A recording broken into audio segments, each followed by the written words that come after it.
மனிதனுக்கு மட்டும்தான் கடவுள் அந்த சிரித்து மகிழக்கூடிய பக்குவத்தையே கொடுத்திருக்கிறான். திருவள்ளுவர் கூட சொல்கிறார், நகல் வல்லர் அல்லார்க்கு பகற்பொழுதும் மாயிரு, அதாவது பகல் பொழுது கூட இருட்டுக்கு சமம்னார். தெளிவாக சொல்லிடுறேன். சிரிக்க தெரியாதவனுக்கு பகல் பொழுது கூட இருட்டுக்கு சமம்னார். இதை விட யாராலும் சொல்ல முடியாது. அன்பானவர்களே, நகையே அழுகை இளிவரல் மறட்கை அச்சம் பெருமிதம் வெகுளி உவகை என்று அப்பாலிட்டே மெய்ப்பாடு என்பன்னு மனிதனுக்கு வருகிற அந்த சுவைகளில் முதலிடத்தை பெறுவது நகைச்சுவை. அதனால்தான் நகையே அழுகைன்னு அழுகையை அடுத்தது வச்சார் தொல்காப்பியர். நான் வந்த பிறகு பார்த்தேன், இந்த மேடையில் இந்த குழந்தைகள் பண்ண இந்த கம்பத்தில் ஏறி விளையாடினா பாருங்கள், இந்த கம்பத்து பக்கத்தில் கூட நமக்கு நிற்க பயமாக இருக்குது. அவன் என்ன லாவகமாக கையால் பிடிச்சி ஏறுறதை விட காலால் பிடிச்சி ஏறின காட்சியெல்லாம் பார்த்துருப்பீங்க.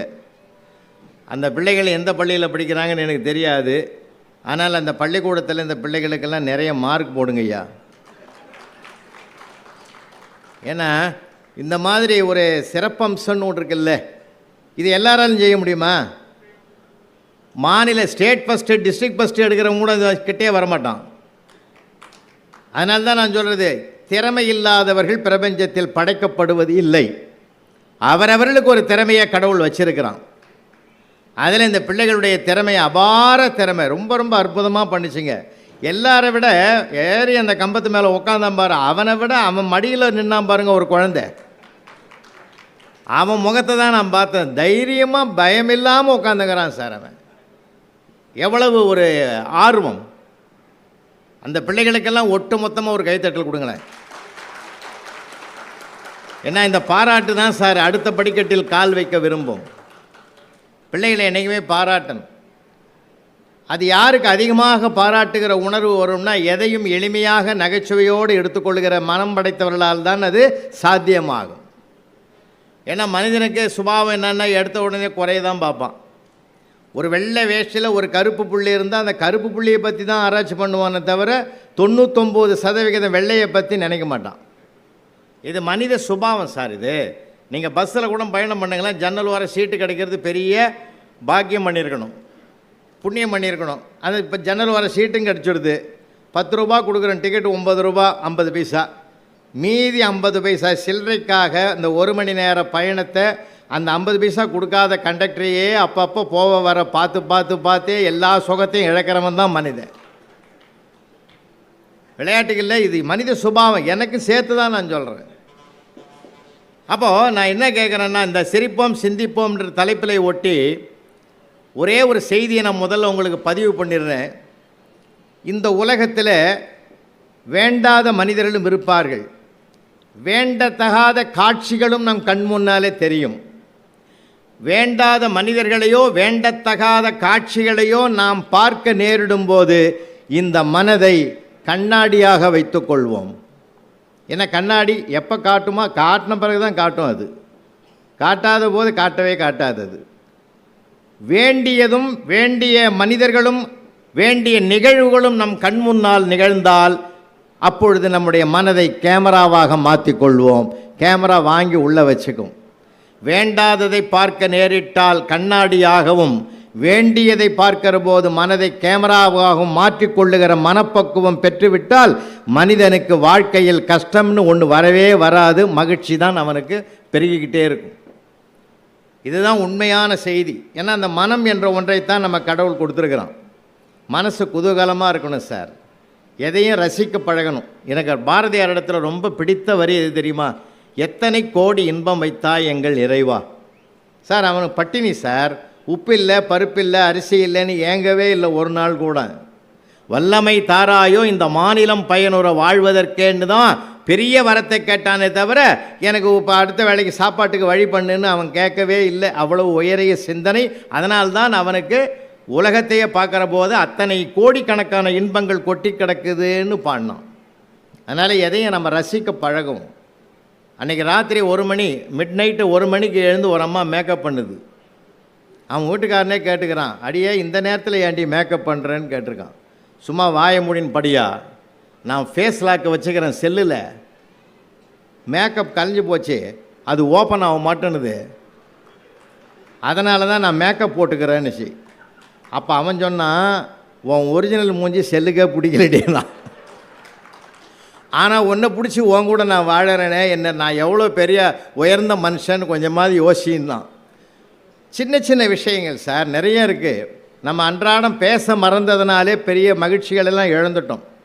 ஏன்னா வீட்டில் ஒரே ஒரு கருவி பேசிக்கிட்டு இருக்குது, நம்ம அமைதியாக கேட்டுக்கிட்டு இருக்கிறோம்.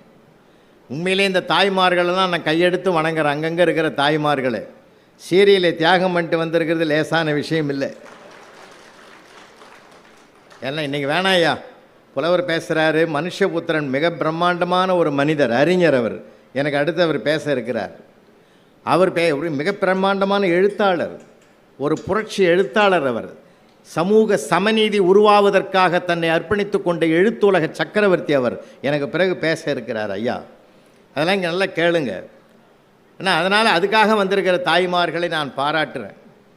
நிறைய இருக்குது சார், வீட்டுக்குள்ளேயே இருக்குது சார். அன்றைக்கி கூட ஒரு அம்மா ஹஸ்பண்ட் அப்படி உக்காந்துங்கிறார் சேரில், வீட்டை விட்டு வெளியில் போகுது அந்த அம்மா. ஏங்க நான் வெளியில் போகிறேன், உங்களுக்கு என்ன வேணும்னு கேட்டுது. அதை விட எனக்கு என்னடி வேணும்னா, இப்போ அது உள்ளே என்ன நடக்குதுன்னு கொஞ்சம் யோசனை பண்ணி முடிவெடுங்க. சின்ன சின்ன விஷயங்களில் சொர்க்கம் இருக்குது சார். மகிழ்ச்சி என்பது சின்ன சின்ன விஷயங்களில் இருக்கிறது, வெற்றி என்பது பெரிய பெரிய விஷயங்களில் இருக்கிறது.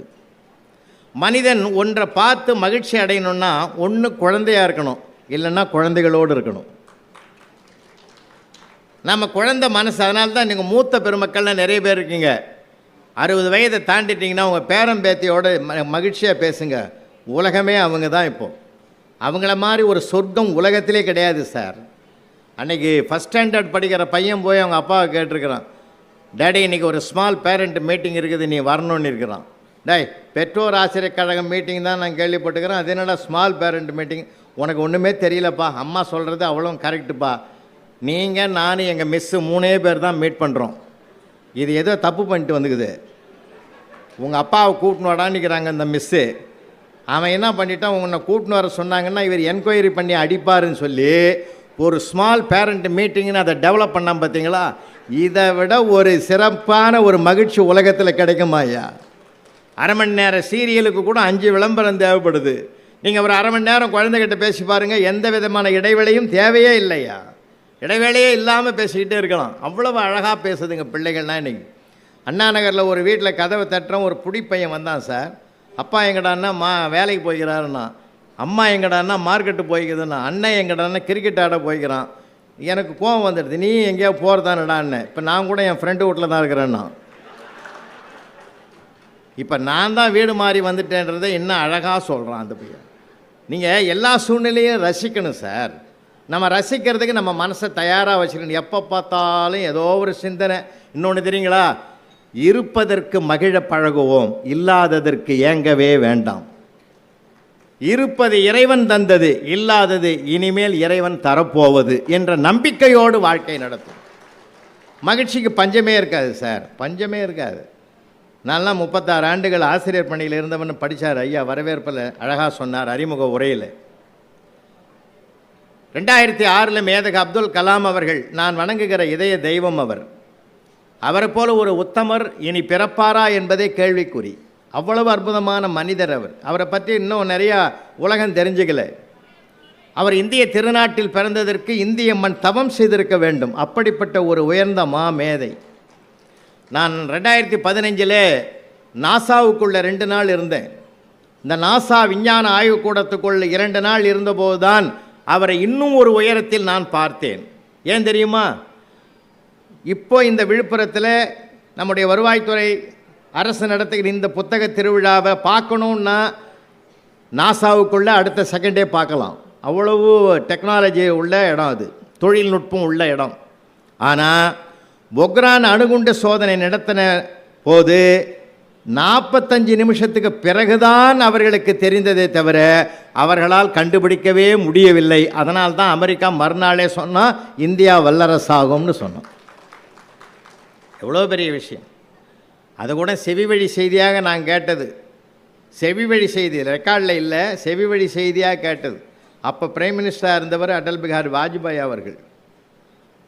அப்போது அவர்கிட்ட தான் போய் கேட்குறாரு, இந்த மாதிரி அணுகுண்டு அணு சோதனை நடத்தலாமான்னு கேட்கும்போது பொக்ரான் சோதனை நடத்தலான்னு.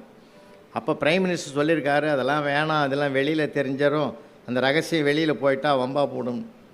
ரகசியம் வெளியிலே போவாதுன்னு இருக்கிறார் ஐயா. எதை வச்சு எப்படி சொல்கிறீங்கன்னு கேட்டுக்கிறார். உங்களுக்கும் கல்யாணம் ஆகலை, எனக்கும் கல்யாணம் ஆகலை, ரகசியம் வெளியிலே போவாதுன்னு இருக்கிறார். இது நான் செவி வழியாக செய்தி கேட்டு செய்தியாது. என்னம்மா அது உண்மை தான். எந்த மனுஷனும் எது தெரிஞ்சாலும் போய் வீட்டில் உளறிடுவான். விஷயம் தெரியுமான்னு இவனே ஆரம்பித்து சொல்லிவிட்டு இவனே மாட்டிக்குவான். அந்த மாதிரி இது நம்ம இயல்பு அதுன்னு வச்சுங்களேன். அதுலேயும் ஒரு ஹியூமர் எல்லாமே. அவர் அடல் பிஹாரி வாஜ்பாய் அவர்கள் மிகப்பெரிய கவிஞர், முத்தமிழறிஞர் டாக்டர் கலைஞர் அவர்களுக்கு நண்பர். அவர் கவிதையால் அவர்களுக்குள்ளே ஒரு மலர்ச்சி ஏற்பட்டது, உறவு ஏற்பட்டது. எந்த சூழ்நிலையும் சார் நம்ம மனசு தெளிவாக இருந்தால் வாழ்க்கை அழகாக இருக்கும், மகிழ்ச்சியாக இருக்கும். நம்ம எதுலேயுமே ஒரு குற்றமாக பார்க்காம, குறையாக பார்க்காம, நிறையா பார்க்க பழகிட்டோன்னு வச்சுங்களேன், வாழ்க்கை மிக அற்புதமாக இருக்கும். இங்கே இருக்கிற அதிகாரிகள் யாரும் கோச்சிக்கூடாது. எனக்கு தெரிஞ்சு எங்கள் ஊரில் நான் சொல்கிறது, அவரெல்லாம் ரிட்டையர் ஆகிட்டார். இவருக்கு ஒரு பெரிய அதிகாரி ரொம்ப வேண்டியவர், தெரிஞ்சவர். அவர் எப்பயுமே வீடும் ஆஃபீஸும் ரெண்டும் ஒன்று தான். அவருக்கு ரெண்டும் ஒன்றா தான் பார்ப்பார். அங்கே இருக்கிற மாதிரி தான் இங்கேயும் ஸ்ட்ரிக்டாக இருப்பார். எல்லாமே ரிட்டர்னில் தான் கொடுக்கணும் அவருக்கு. அந்த அம்மா எவ்வளோ கஷ்டப்பட்டுருக்குன்னு கொஞ்சம் யோசனை பண்ணி பாருங்கள். இவர்கிட்ட பேசினா கூட நேரம் இல்லைன்னுவார். அந்த மாதிரி சில நேரங்களில் எழுதி வைக்கும், தோரம்பருப்பு 1 கிலோ, உளுத்தம்பருப்பு 1/2 கிலோ, சர்க்கரை 1 கிலோ எல்லாம் வேணும்னு டேபிளில் எழுதி வைக்கும். இவர் அது மாதிரி சாயந்தரமாக வாங்கி கொடுத்துருவார். அதே மாதிரி என்ன பண்ணியிருக்குது, ஒரு நாள் வெள்ளிக்கிழமை சாயந்தரம் எழுதியிருக்குது, நாளைக்கு சனிக்கிழமை செகண்ட் சாட்டர்டே லீவு, பசங்கள்லாம் ரெஸ்டாரண்ட்டு போய் சாப்பிட்ணுன்னு விரும்புகிறாங்கன்னு சொல்லி டேபிளில் எழுதி வச்சுக்குது. இவர் க்ரீனிங்கில் எழுதிட்டார். நம்மை போன்ற நடுத்தர குடும்பங்கள் ரெஸ்டாரண்ட்டு போய் சாப்பிட்டா கட்டுப்படி ஆகாது. அந்த பசங்க என்னென்ன சாப்பிட்ணுன்னு விரும்புதோ எல்லாம் வீட்டிலே செஞ்சு கொடுத்துரு, அனுமதி மறுக்கப்படுகிறதுன்னு எழுதிட்டார். சரின்னு அந்த அம்மாவும் ஏற்றுக்கச்சு. சரின்னு என்ன பண்ணுறது, நம்ம தலையெழுத்த தான். அடுத்த வாரம் வெள்ளிக்கிழமை வந்தது, பசங்கள்லாம் புது படம் வந்துக்குது, போய் பார்க்கணுன்னு ஆசைப்பட்டதுங்க. தியேட்டருக்கு போய் புதுசாக படம் பார்க்கணுன்னு பிள்ளைங்கள்லாம் ஆசைப்படுது. அதனால் நான் மேலான அனுமதி கேட்டு விண்ணப்பிக்கப்படுகிறதுன்னு அந்த அம்மா எழுதிச்சு. இவர் என்ன பண்ணிட்டார், கொஞ்ச நாளில் போனால் நம்ம இதிலேயே டிவியிலே போட்டுடுறோம், அதனால் நீங்கள் கொஞ்ச நாள் பொறுத்து இருக்கவும், அதுக்கு பிறகு நம்ம வீட்டிலே பார்த்துக்கலாம், நானும் சேர்ந்து பார்ப்பேன், அனுமதி மறுக்கப்படுகிறதுன்னு எழுதிட்டார். அந்த அம்மாவுக்கு கோவம் வந்துடுது. 4 நாள் பொறுத்து, இவெல்லாம் ஒரு மனுஷன், இவங்க கூட குடும்பம் பண்ணுறது போயான்னு சொல்லி லீவ் லெட்டர் எழுதி வச்சிருது. எனக்கு மனசு சரியில்லை, எங்கள் அம்மா வீட்டுக்கு போகிறேன், எனக்கு ஒரு 10 நாள் லீவு வேணும்னு எழுதி வச்சிருக்கு. அப்பயும் நம்மால் சும்மா விடலை சார், கிரீனிங் எடுத்தார், மாற்று ஏற்பாடு செய்து விட்டு போகணும்னு எழுதிட்டார் சார். நான் என்ன கேட்குறேன், கையெடுத்து கூப்பிட்றேன். வீடு வீடாக வச்சுருக்கணும், அலுவலகம் அங்கே இருக்கிறத கொண்டாந்து இங்கே சொல்கிறது, இங்கே இருக்கிறத கொண்டு போய் அங்கே பேசுறது, இதெல்லாம் எங்கே கற்றுங்க நினைக்க. என் பிள்ளை தான் சார் கற்றுக் கொடுத்தான் எனக்கு. நான் ஏதாவது கோபமாக கிளாஸில் பேசுனேன்னா, கம்முன்னு இருறான், ஐயாவுக்கு வீட்டில் பிரச்சனை போலக்குதுன்றான். அவன் தான் சார் கண்டுபிடிக்கிறான். இன்றைக்கி இருக்கிற பிள்ளைகளை சாதாரணமாக நினைக்காதீங்க. அற்புதமான அறிவு வளர்ந்துருக்குது, ஆற்றல் வளர்ந்துருக்குது, திறமை வளர்ந்துருக்குது சார். விளையாட்டுக்கு சொல்லலை, நான் வேடிக்கைக்கு சொல்லலை, அவ்வளவு அற்புதமான பிள்ளைங்கள்லாம். ஏன்னா அவங்ககிட்ட பேசி பாருங்களேன். அவன் ஒன்றும் இல்லை, எங்கள் தாம்பரத்தில் ஒரு பெரியவர் சார், உண்மையிலே நேஷ்னல் ஸ்கூலு பக்கத்தில் இருக்கிறார். அவர் யாரை பார்த்தாலும் மடக்குவார் சார். அவரை பார்த்தாலே ஓடிடுவான் எல்லாம். ஏன்னா வில்லங்கமாக கேள்வி கேட்பார், ஏடா குணமாக கேட்பார். எவனும் பதில் சொல்ல முடியலன்னும் போது அவருக்கு ஒரு சந்தோஷம். ஏன்னா அடுத்தவனை மடக்கிட்டம் பற்றியான்னு அவர் ஒரு இருமாப்பாக இருப்பார். அப்படி ஒரு மகிழ்ச்சி கண்ட மனுஷன் என்ன பண்ணார், ஒரு நாள் அந்த ஸ்கூலில் படிக்கிற 8ஆம் கிளாஸ் படிக்கிற பையன்கிட்ட மாட்டினார். என்ன அந்த ஸ்கூல்லேயே நீ தான் ஃபஸ்ட் ரேங்க்லாம் எடுக்கிறியாம, பிரில்லியன்ட் ஸ்டூடெண்ட்டாம, நான் ஒரு கேள்வி கேட்குறேன் சொல்கிறியா அப்படின்னாரு. கேளுங்க ஐயான்ட்டான். நான் டெல்லியிலேருந்து கல்கத்தாவுக்கு ஃப்ளைட்டில் போகிறேன், 800 கிலோமீட்டர் வேகத்தில் அந்த ஃப்ளைட் போகுது, அப்படின்னா என் ஏஜ் என்னான்னாரு. இந்த கேள்விக்கெல்லாம் சம்மந்தங்குதா? 800 கிலோமீட்டர் வேகத்தில் போகிற ஃப்ளைட்டில் இருந்தாலும் போனால் அதுக்கு அவர் வயசுக்கு என்ன சம்மந்தங்குது? ஏடா கூடமாக கேட்டார். அந்த பையன் என்ன பண்ணால் ஃபியூ செகண்டில் பதில் சொல்லிட்டான் சார். எக்ஸாக்ட்லி உங்களுக்கு ஏஜ் 60ன்னா. அந்த ஆள் அப்படி கட்டி பிடிச்சிட்டான் சார். எப்படா கண்டுபிடிச்சா? 60 தாண்டா நடக்குது. என் செல்லமே நீ அறிவாளி தாண்டா. சரி எப்படி கண்டுபிடிச்சேன்னார். அந்த பையன் சொன்னால், எங்கள் வீட்டில் எங்கள் அண்ணன் ஒருத்தங்கிறான், அவன் எதை எடுத்தாலும் ஏடா கூடமாக தான் பேசுவான். அவன் கேட்குற கேள்விக்கு பதிலே சொல்ல முடியாது, வில்லங்கமாக பேசுவான். அவனுக்கு எல்லாரும் நாங்கள் அரக்கு இருக்குன்னு சொல்லுவோம். அவனுக்கு வயசு 30.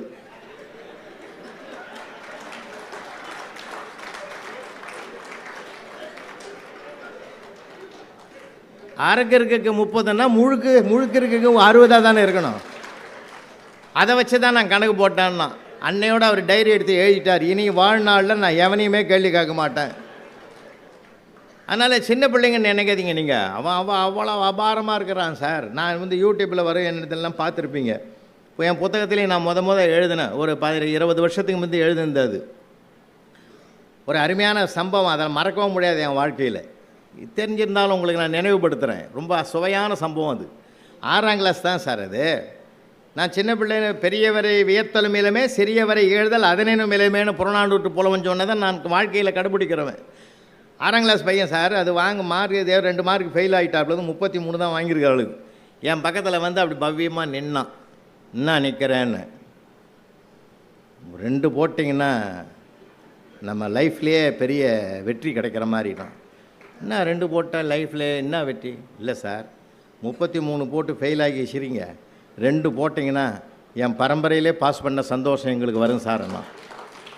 என்னடா இந்த 2 மார்க்குக்கு பரம்பரையை கூட்டான்ட்டானே, என்னென்ன சொல்ல போகிறோன்னு நினச்சி பயந்து பேப்பரை கொண்டாந்து வைக்கிறேன் சார். வைக்கிறதுக்குள்ளே அவனை சப்போர்ட் பண்ணுறதுக்கு இன்னொருத்தன் வந்துட்டான் சார். என்னடா ஐயா கிட்ட கேட்குற, இந்த பள்ளிக்கூடத்தில் நல்லவர் தெரியுமா?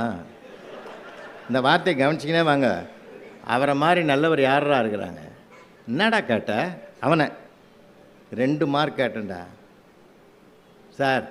போடுங்க சார், இன்றைக்கி இருக்கிறவன் நாளைக்கு இல்லை சார். எவ்வளோ வேதாந்தம் பேசுகிறான் சார் அவன். எனக்கு ஒரு மாதிரி ஆகிட்டுது. என்னன்னா இவனுக்கு ஒரு முடிவோடு வந்திருக்கிறானு. இதுக்குள்ளே இன்னொருத்தன் வந்துட்டான் சார். அவன் பயங்கரமான ஆள். அவன் வந்துட்டான். என்னடா 2 பேரும் ஐயாவை சுற்றி பேசிக்கிறீங்க, தொந்தரவு பண்ணாதீங்கடா. என்னடா கேட்டீங்க? ஒன்றும் இல்லைடா, 2 மார்க் போடா. அவர் தகுதின்னா பெருமைன்னா 5 போடுவார், கம்முன்னுறான்னா சார்.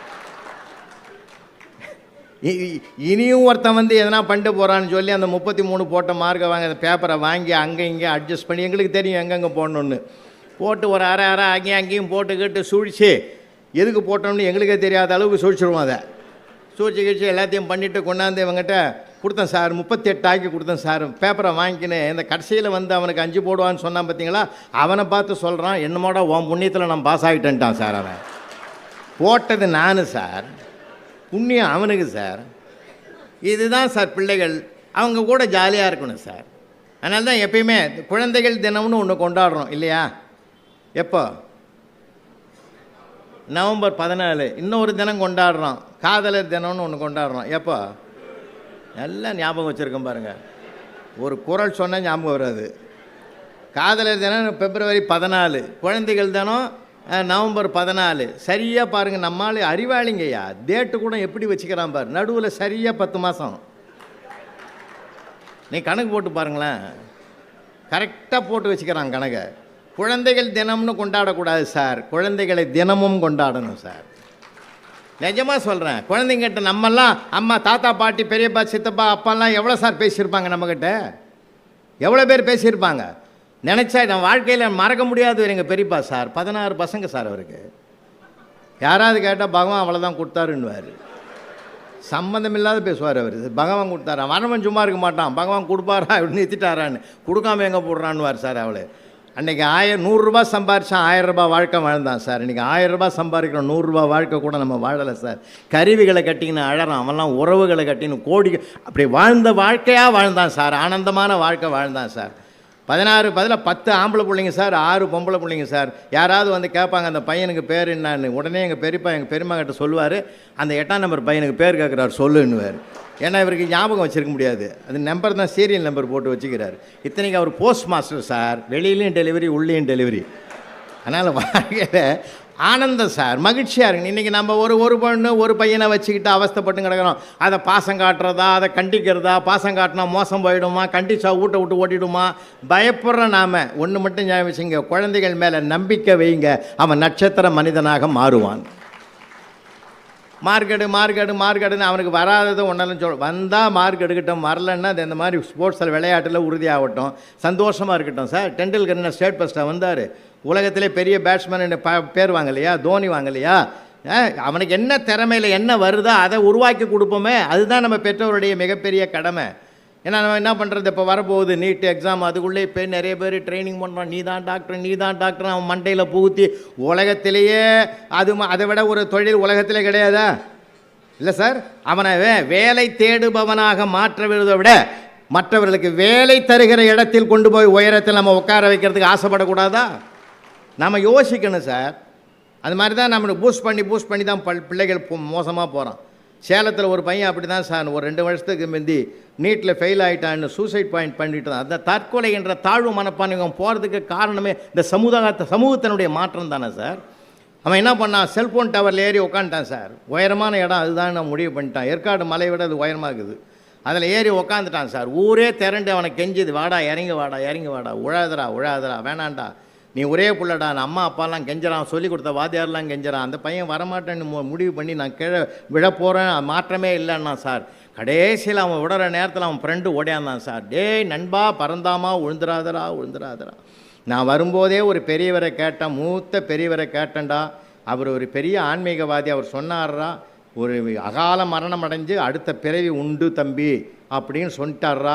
ஒருவேளை நீ விழுந்து இறந்துட்டீன்னா அடுத்த பிறவின்னு ஒன்று வந்துருண்டா, மறுபடியும் நீ எல்கேஜிலேருந்து படிக்கணும், கொஞ்சம் யோசிடான்னா சார். அந்த பையன் மலைன்னு இறங்கி வந்துட்டான் சார். மறுபடியும் அவன்டா எல்கேஜியில் படிக்கிறதுக்கு போனால் போகுது, நீட்டாவது பூட்டாதுன்னு இறங்கி வந்துட்டான். ஏன்னா யாருக்கு எப்படி சொல்லணுமோ அப்படி சொல்லணும்.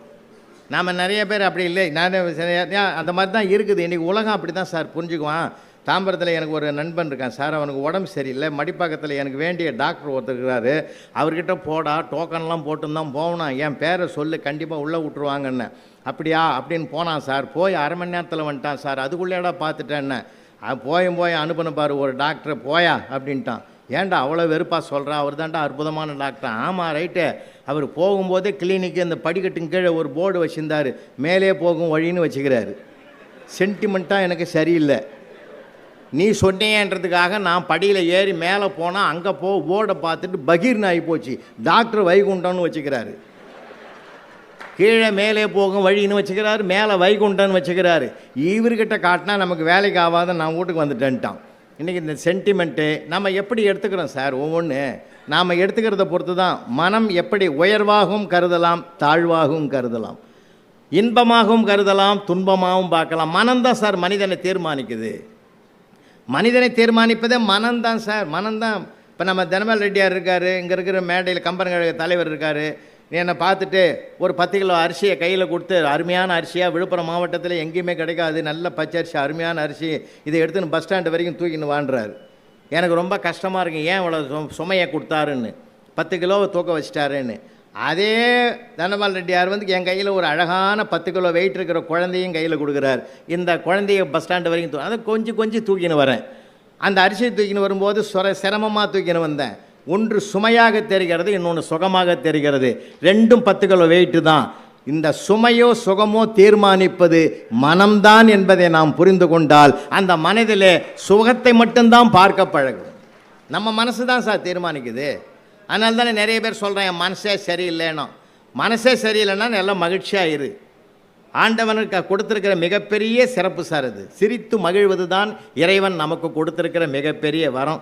வேறு ஏதாவது சரிக்குமா, 1,00,000 ரூபாய் வாங்கி கொடுத்து ஒரு நாய் வழங்க, அது சிரிக்கும்? ஜென்மத்துக்கும் சிரிக்காது. எனக்கு அண்ணா நகரில் ஒரு பெரிய கோட்டீஸ்வரன் வீட்டுக்கு போனேன் சார். அவன் புள்ளை கீழே உட்காந்துங்குது தரையில், நாயை மடியில் வச்சுன்னுக்கிறான். அதுக்கு உடம்பு சரியில்லை பொழுது டானிக் கொடுக்குறதுக்கு என் செல்லம், என் பட்டு ஆத்தாரண்ணா அது கேட்குதா, கம்முனுக்கு இருந்தாலே டென்ஷன் ஆகி பாட்டில் தூக்கி போட்டான். அது நாய் இறங்கி போய் அது எப்படி சாப்பிட்ணுமோ அப்படி சாப்பிட்டு போட்டுது. இயற்கையை நம்ம போய் மாற்ற முடியுமா? இயற்கையை மாற்ற முடியாது சார். அதனால் நான் என்ன சொல்கிறேன், மகிழ்ச்சி என்பது கடவுள் தந்திருக்கிற மிகப்பெரிய வரப்பிரசாதம். அதை நம்ம நிறைய பேர் தொலைச்சிட்டோம் சார். இந்த கொரோனா பீரியடில் பார்த்திங்கன்னா எவ்வளோ பேருங்க கொரோனா பீரியடெல்லாம் பார்த்திங்கன்னா நம்ம நிறையா பார்த்துருக்குறோம் இல்லையா? ஒவ்வொருத்தரும் நான் நிறைய பேரை ஃபோன் பண்ணி கேட்டேன் சார். ஃபோன் பண்ணி கேட்ட உடனே என்ன மகிழ்ச்சி அடைஞ்சாங்க தெரியுமா? சில பேர் ஃபோன்லேயே அழறது தெரியுது சார். யாருமே என்னை விசாரிக்கலை, நீங்கள் விசாரிச்சிங்களே சந்தோஷம் ஐயா அப்படின்னா. என்ன ஒருத்தன் விசாரித்தான் சார், புலர் இருக்கிறியான்னு கேட்டான் சார். அந்த ஒரே சொல்லு நம்மளை உருக்கி எடுத்துடுது சார். அட சண்டாளா பாவி இப்படியாட கேப்ப. அதனால தான் சொல்கிறேன், பிள்ளைகளுக்கு சந்தோஷமாக நிறைய சொல்லி கொடுக்கணும் சார். கதை சொல்லி கொடுத்த மண்ணையா அந்த மண். இன்றைக்கி கதை சொல்கிறதுக்கு ஆளும் இல்லை, கதை கேட்குறதுக்கு பையனும் தயாராக இல்லை. ரொம்ப வருத்தமாக இருக்குது. அந்த கொரோனா பீரியடெல்லாம் எவ்வளோ நடந்தது தெரியுங்களா? அப்போல்லாம் இந்த ஜூம் மீட்டிங் போட்டாங்க தெரியுமா? நீங்கள் அந்த அலுவலகத்தில் உள்ள அம்மாவுக்கெல்லாம் தெரியும், ஜூமில் தான் எல்லா மீட்டிங் நடக்கும். நானும் வீட்டில் உட்காந்துன்னு ஜூமில் ஒரு 500 பட்டிமன்றமாவது நடத்தியிருப்பேன். ஜூமில் அந்த ஆஃபீஸ் ரூமில் உட்காந்துங்கன்னா அகில உலகமும் போய் வந்துட்டேன். எல்லா நாடுகளையும் இதே வாய்ப்புன்னு சொல்லி பட்டிமன்றம் போட ஆரம்பிச்சிட்டான். நேரடியாக கூப்பிட்றத விட ஜூமில் தான் நிறைய பேர் கூப்பிட்டான்னு வச்சிங்களேன். அங்கே உட்காந்துன்னு பட்டிமன்றம் நடத்துவோம். இங்கே பேத்திங்கெல்லாம் இருக்குது எனக்கு நிறையா. அதுங்கெல்லாம் இப்படி வந்தால் கூட என் வீட்டுக்காரம்மா சொல்லும், அங்கே போவாதீங்கடா தாத்தா தனியாக பேசுகிறாருன்னுவா. அந்த ஒரு கொடுமைக்கு நான் ஆளாகி பேசிங்கிறேன். ஒரு சமயம் என்ன ஆயிடுச்சு, சிங்கப்பூரில் ஒருத்தர், பஹ்ரைனில் ஒருத்தர், நாகப்பட்டினத்தில் ஒருத்தர், சென்னையில் ஒருத்தர்னு 2 பெண்கள் 2 ஆண்களை போட்டு பட்டிமன்றம் ஆரம்பிச்சிட்டோம். 1 hour தான் ஜூமில் பணம் கட்டி இருக்குது. அவங்கவுங்க 8 நிமிஷம் பேசி அவங்கவுங்கள முடிச்சுங்க, டைமை நீங்களே பார்த்துங்க, என்னால் நேரடியாக ஒன்றும் மணியெல்லாம் அடிச்செல்லாம் சொல்ல முடியாதுன்னு சொல்லிட்டேன். எல்லாரும் அதில் கேட்டு நடந்தாங்க சார். இந்த நாகப்பட்டினத்தில் இருக்கிற அம்மா மட்டும் 8-18 நிமிஷம் ஆகிப்போச்சு. அது நான் ஸ்டாப்பாக போய்ங்குது, நிறுத்தவே மாட்டேனுது. 20 நிமிஷத்தையும் தாண்டுது. எனக்கு ஒன்றும் என்னென்னமோ சைகை பண்ணி பார்க்குறேன், நிறுத்தவே இல்லை. அப்புறம் தான் ஒரு யோசனை வந்தது. அவங்க வீட்டுக்காரனுக்கு ஃபோன் அடித்தேன், ஐயா கொஞ்சம் நிறுத்தியா அதன்னு. அவன் என்ன சொல்கிறான், அது ஆரம்பித்தா நிறுத்தாதுன்னு தெரிஞ்சால் 1/2 மணி நேரத்துக்கு முந்தைய நான் வெளியில் வந்துட்டேன்னா. அப்புறம் என்ன சொன்னான், ஒருவேளை அதை நிறுத்திட்டா சொல்லு, நான் வீட்டுக்கு வரேன்னா. இப்போ அவன் எனக்கு உதவுறது போக இப்போ நான் அவனுக்கு உதவ வேண்டிய நிலைமை